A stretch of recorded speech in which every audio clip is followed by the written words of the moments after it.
It's really one of the gems of South Africa, the Kruger National Park is. It's operated by the South African National Parks, or Sanparks, and they've really been our hosts today because we've been at the Palabora gate entering into the 2 million hectare national park, which gives a wildlife experience that can rival any of those that you'd go and experience anywhere on the African continent. As you mentioned, I am speaking to the GM of Communications and Marketing, Mr. William Mabasa.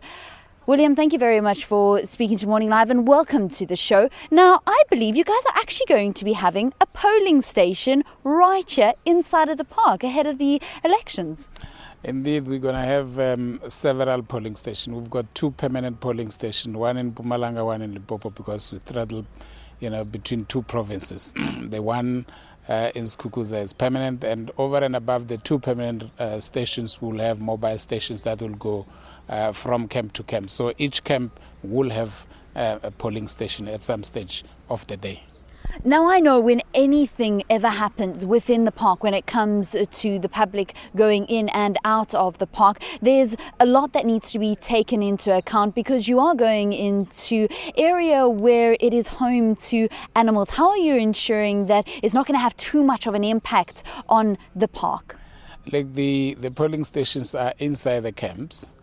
Where people are allowed to do whatever they can do. So it will have nothing to do with the animals. It will have no impact at all. It's business as usual. It could be that they are going into the shop, but this time they will be going into a polling station instead of going into the shop. How does this period during the elections and the outcome of the elections, how will that affect the operations, if at all, of the South African national parks and particularly the Kruger National Park? The polling or the voting day, of course, many people would like to vote at their own places where they are registered. So we think that on the 7th we might not have all the people that would have expected to have. But insofar as what the outcome would be or how would it affect the park, it would have no effect as such. It's going to be business as usual. All right, let's chat a little bit about Palabora because we've really been going in depth. We've zoomed in on this municipality here in Limpopo. What does the park and the gate here of the park contribute towards the Palabora municipality in terms of investment and trade and industry? If you look at Palabora as a town, there are a lot of B&Bs, there are a lot of lodges and things like that. It's precisely because of the park and this gate. Palabora Gate is the second busiest gate of our 10 gates in the Kruger National Park, and therefore there's no doubt that Kruger National Park is contributing immensely into the economy of the Palabora area.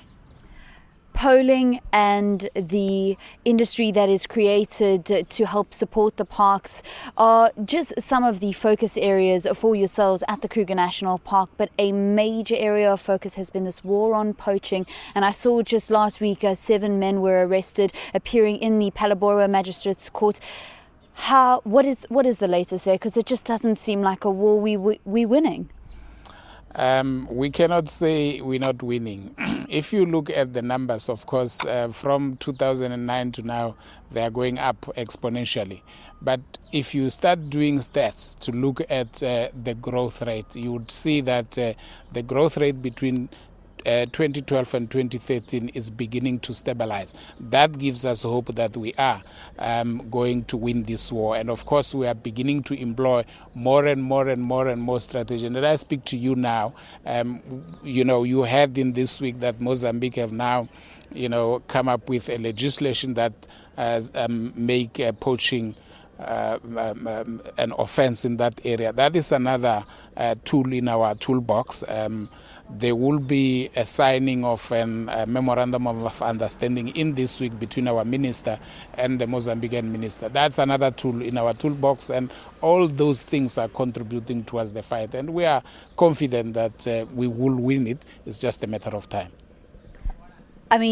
That time is something that's very important because there's only so many rhinos' lives that we can save in a certain amount of time. What are the objectives for this year? Yeah, you are correct. Our strategies now is to look at the area where the highest number of rhino is concentrated in the park and intensify our protection efforts in those areas, because we are mindful of the fact that indeed we've got so many rhinos, and we need to make sure. Fortunately, we haven't reached the point where the growth is negative. It's still a positive growth, and we need to move very fast to make sure that we do not reach a point where the growth becomes negative.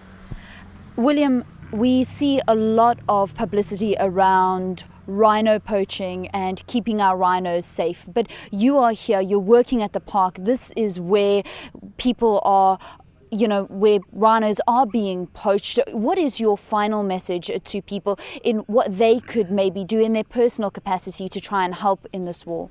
My final message is that we are inside here. We're doing everything we can. But the fact of the matter is that we're dealing with syndicate crime, and that crime is not planned from within. The people that we arrest here every day get replaced immediately. So we take it that people of South Africa must take this as their own war as well, and stand with us and assist us. There are many ways in which they can assist us. Give information to police.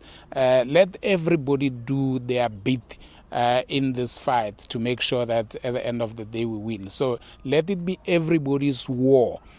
Taking into consideration that the planning is happening in the villages, in the towns, in the cities where we stay. Probably somebody next to your house is the runner. Tell the police so that they take that runner, because once you remove the runner from the radar, then at least there will be no poacher, because there will be nobody to pay them.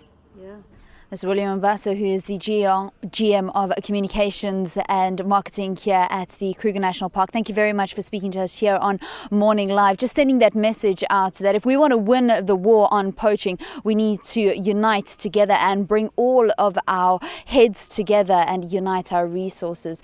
Okay, we take a break from the Palabora gate here at the Kruger National Park and go back to the Johannesburg studio where Sam Marshall is standing by with the sports news.